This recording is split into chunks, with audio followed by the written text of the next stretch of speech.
Hey guys, this video is going over the three different ways that we can write our linear equations. So the first slide is all about writing equations from a graph.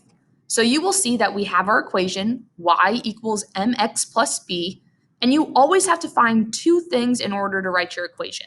You have to find the slope and you have to find the y-intercept.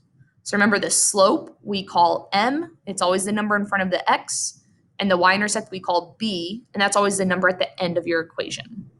So with a graph, we want to think of our slope as rise over run. So I'm going to pick any 2 points on my graph, doesn't matter which two, and I want to draw that triangle. So remember, I want to go straight up and then straight sideways. So I'm going along those grid lines. I don't want to be crossing through them. The rise is how much it's going up or down. So in this case, it's going up 2, and then the run is how much it's going sideways. It's going sideways 1 box. All right, so my slope m is going to be 2 over 1. And I notice that this is an uphill line. So this is going to be positive 2 over 1. The y-intercept, which is b, is going to be where does that line cross the y-axis? So remember, your y-axis is this vertical black line right here. So where does that red line cross it? I see that it crosses that black line at 1. So my y-intercept is equal to 1. Once I have those two numbers, I'm just going to write it as my equation. So it's always going to start y equals, then you're going to do your slope, so 2 over 1 x, and then your y-intercept at the back, plus 1. So there's my final answer, y equals 2 over 1 x plus 1. On slide 2, we are now going to be writing our equation from a table. So once again, we're using that same equation, y equals mx plus b. M is still the slope, b is still the y-intercept.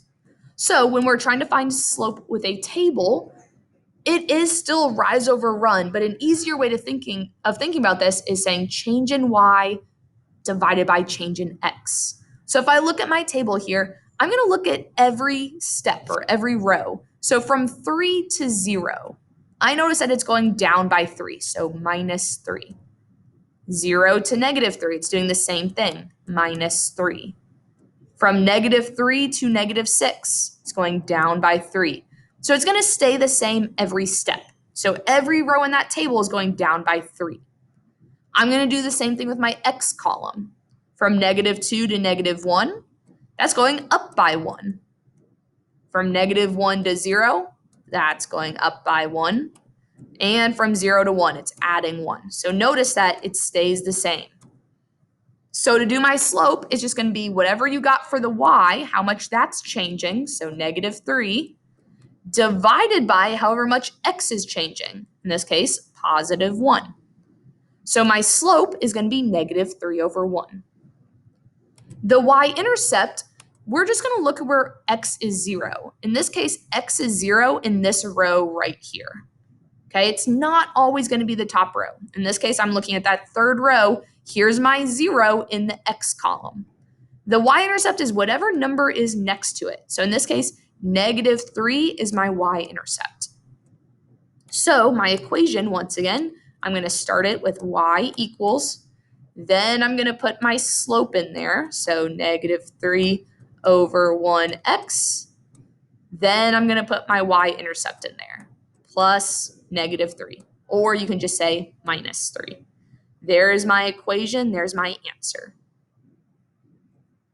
All right, and then on slide 3, we have our final way. This is a word problem. So once again, you should see that our equation stays the same. We're still trying to find m, our slope, and b, which is our y-intercept. For your slope, I want you to think of it as the growth. So I'm going to put that on there. The slope is what's going to continue to happen again and again. One way we can look at this is by looking at these keywords, each, every, and per. The y-intercept, on the other hand, is just going to be the starting amount. Okay, so whatever amount it starts at, that's our y-intercept. So if we look at our word problem here, it's always going to have two numbers. All you have to do is figure out which of those two numbers is the slope, which of those two numbers is the y-intercept.